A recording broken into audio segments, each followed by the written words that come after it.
So section 5.4, factoring completely. So now we're going to be able to factor higher degree polynomials, degree 3 and higher, and break them down to their lowest form, so that we can tell where they cross, where it crosses the x-axis, where the graph would cross the x-axis, and we can solve them as well. If they were equal to 0, we can actually solve for x in these higher degree polynomials. So first, we'll put the examples here on the left, and we'll put the method over here. Some of them have formulas that go along with them, so you'll want to keep your notes out as you're doing these problems. So the first example is x cubed minus 7x squared plus 10x. Okay, does anyone know the very first thing that you always do in any factoring problem? Because if you remember to do it, you might be done in one step if you just always remember to do this thing very first. Any factoring, you always do what first? You always you simplify it by dividing by a common factor. Okay, good. Take out, it's called the greatest common factor. You want to divide out, if there's anything in common here, whether it's with the coefficients or the variables, you want to take it out. So there is something here. What is it? X, exactly. There's an x in each of these. Okay, so we want to take that out. So let's take that out, meaning the opposite of the distributive property. That's what factor is. So you write it in front of parentheses, and then you divide x into each of these terms. So x times what is x cubed? Good. X squared. X times negative 7x. And then, very good. Okay. Now, since we're now at the level where we're factoring completely, we have to look at what's left over and see if we can factor it again. And indeed we can. So this x is still there, but this can be factored again. So review, then you would do a little diamond problem. You can use the shortcut here because the leading coefficient's 1. So what do you put on top? 10. And on the bottom? Yep.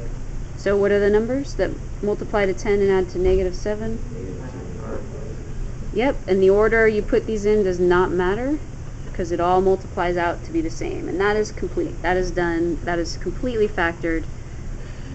These are, all the factors are degree 1. We can't take it any further. Okay, step 2, example 2. Let's say you have 3y to the 5th minus 75y cubed. Okay, these are all going to look a little bit different, and we'll have different tools after each example.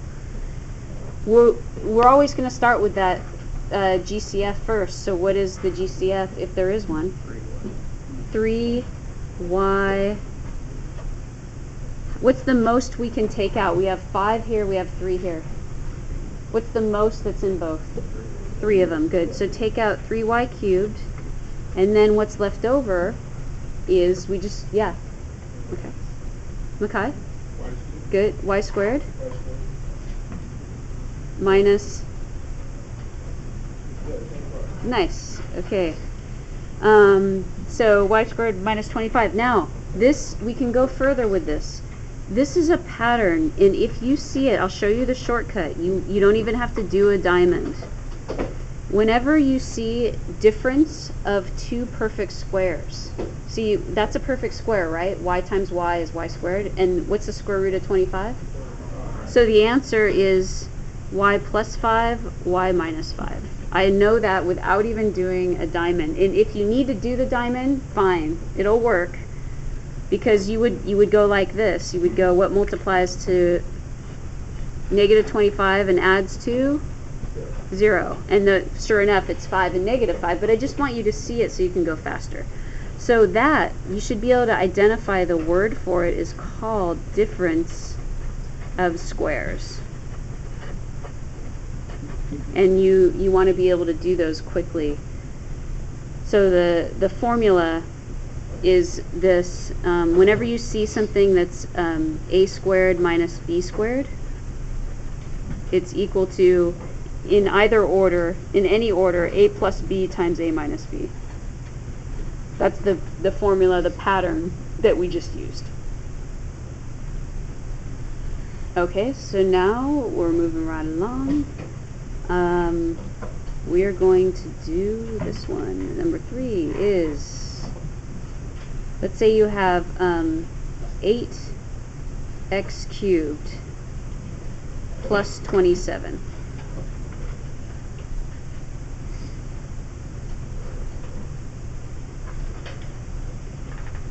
Is there a GCF? No, there's not. And it looks like you can't do anything with this, but you can, and this is something that I will, for us, I'll give you the formula, and you just need to be able to use it. It's called sum of cubes. And there's a formula, and here it is. It goes like this. If you have like a cubed plus b cubed, then you just figure out what a and b are. So what are a and b here? A is equal to, what's being cubed here? 2x, right? Because if I cube 2x, I get 8x cubed. And b in this case, we have to look for the pattern is, yeah, 3, the cube root. So the formula, let me finish, is a plus b times a squared minus ab plus b squared.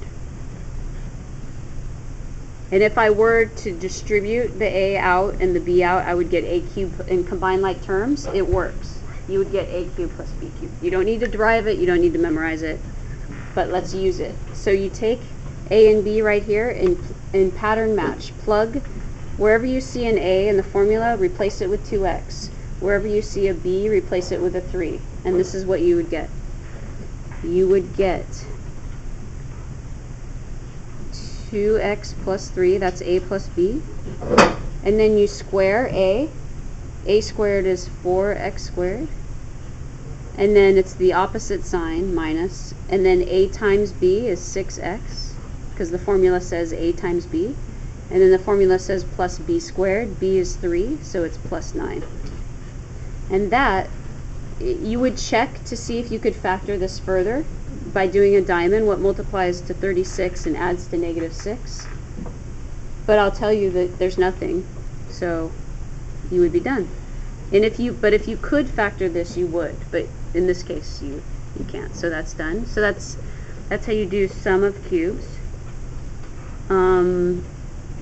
Let's do now difference of cubes. So if you have like w cubed minus 27, let me show you how that would work.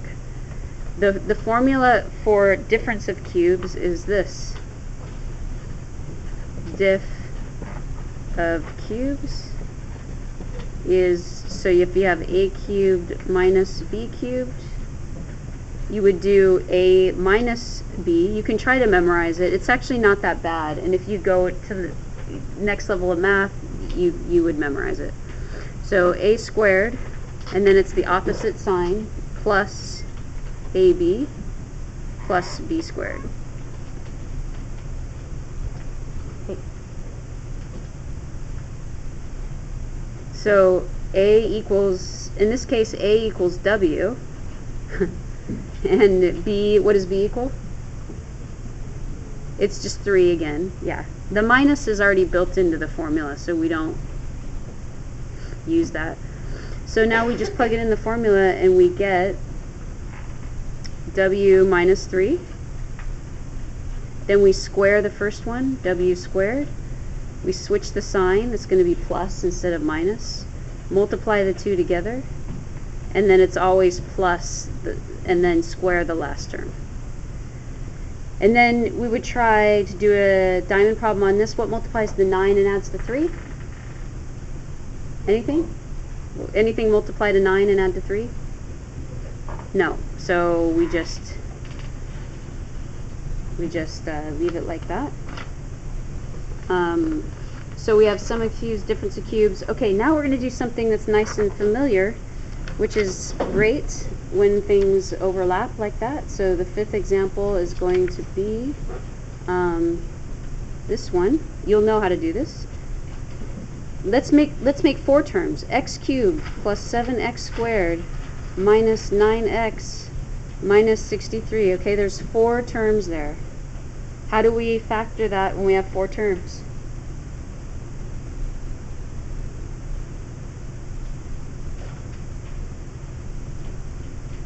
This is what you did when you had 3 terms. You broke it into 4 terms, remember? That's why you did a diamond problem. And then what do you do? When you have 4 terms? You group them, you take out the GCF of the first 2 and the last 2, and that's called grouping. The name for that is important. It's called by grouping. So whenever you see 4 terms, you should always try grouping.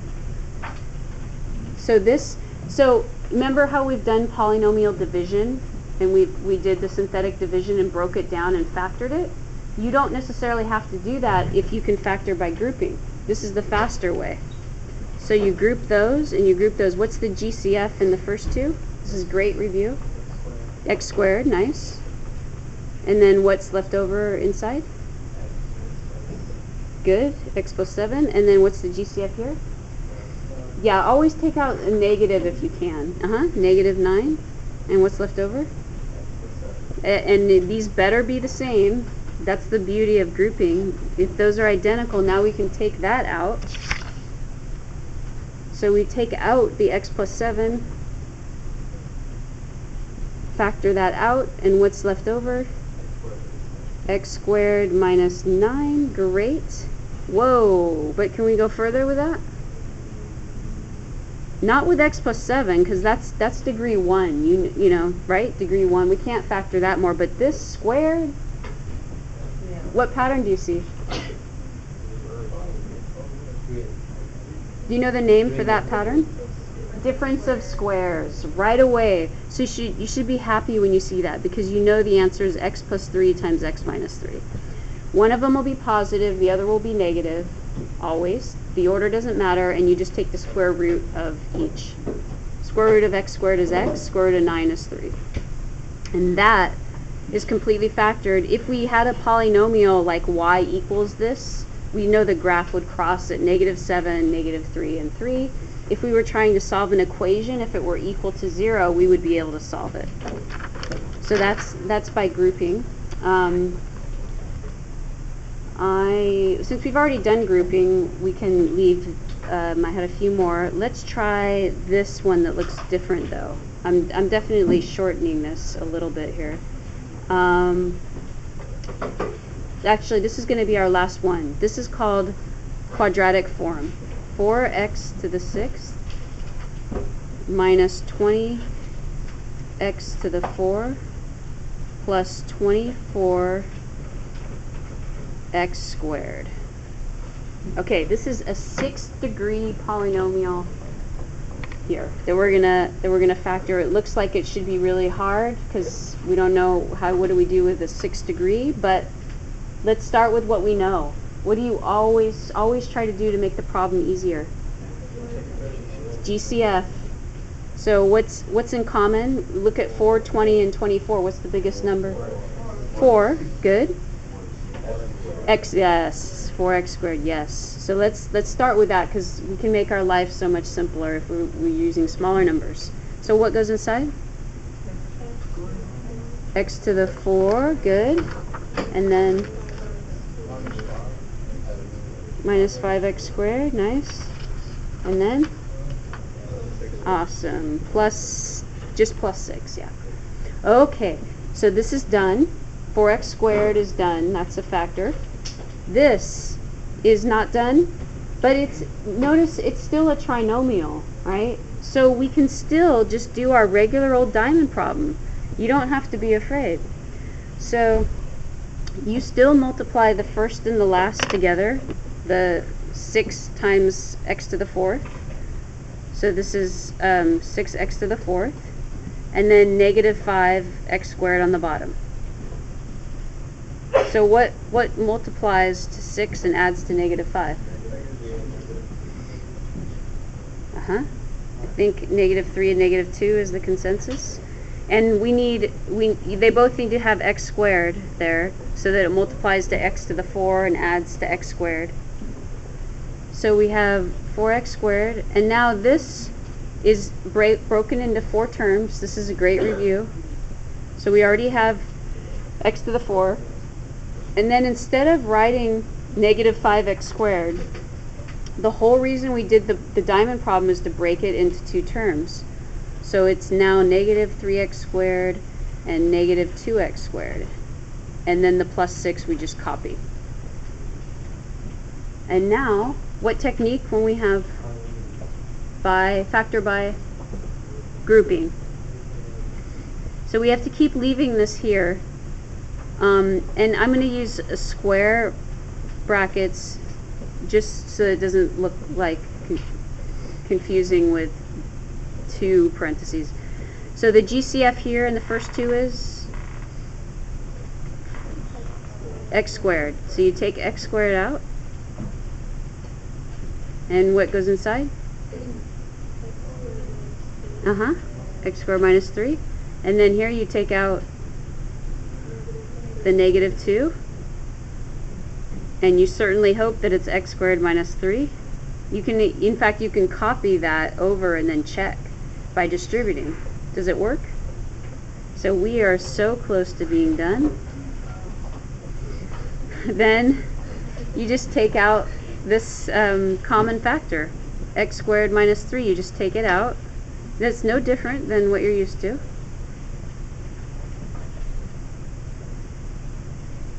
And that might be it, but we should check. Okay, this is definitely done because it's a monomial. We're not going to break that down. These are both squared. What potentially might we do with these? The difference of squares, but is 3 a perfect square? Is 2 a perfect square? So we're done. There's nothing we can do there.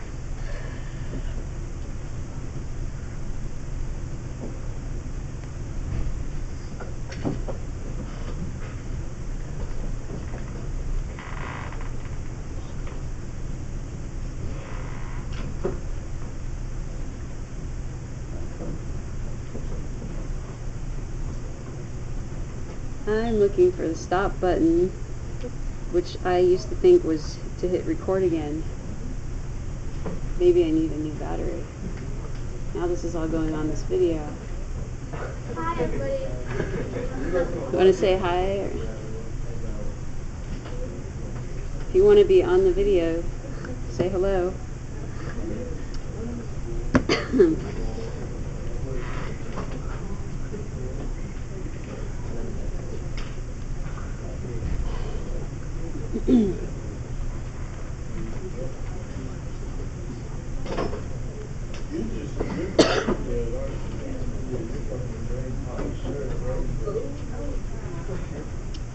Do you see a stop button here? The power button, yeah. Then I lose everything. Oh. Maybe.